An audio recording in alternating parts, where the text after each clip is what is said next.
Parlons de résistance. D'abord, une citation. Vous êtes un écrivain qui n'écrit pas, un peintre qui ne peint pas, un entrepreneur qui ne se lance jamais dans une entreprise. Alors, vous savez ce qu'est la résistance. La résistance est la force la plus toxique de la planète. C'est la cause de bien plus de malheur que la pauvreté, la maladie et la dysfonction érectile. Voilà une citation de Steven Pressfield qui a écrit The War of Art. Une citation qui personnellement me fait rire, mais tellement juste.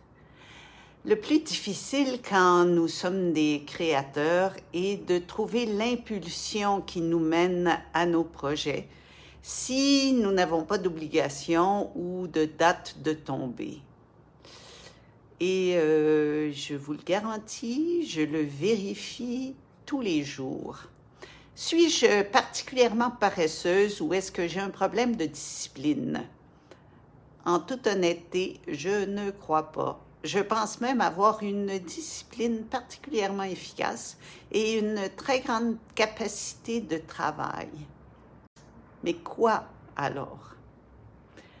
Je pense que la résistance est particulièrement féroce, que sa force est considérable et je crois, comme Pressfield, que plus nous approchons du but, plus la résistance se déchaîne.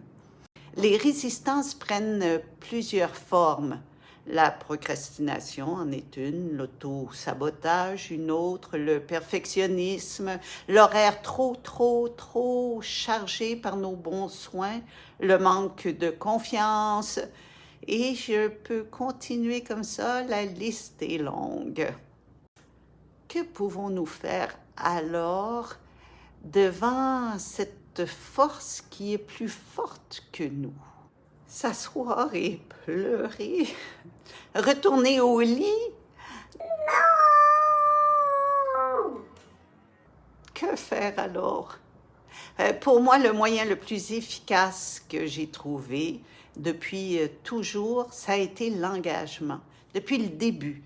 S'engager face à une personne, face à un groupe, grâce à une date de tombée, s'engager en s'impliquant dans une communauté, s'engager en organisant un événement, même être engagé par la force des choses en recevant une subvention, c'est un engagement. Voilà toutes les façons que j'ai eues de m'engager et voilà pourquoi j'ai créé les cercles de création. Tout simplement. J'ai créé un espace où des artistes s'engagent les uns, les unes envers les autres, à être présents, présentes, à travailler ensemble, à observer leur processus de création, puis à prendre le temps de partager leurs observations.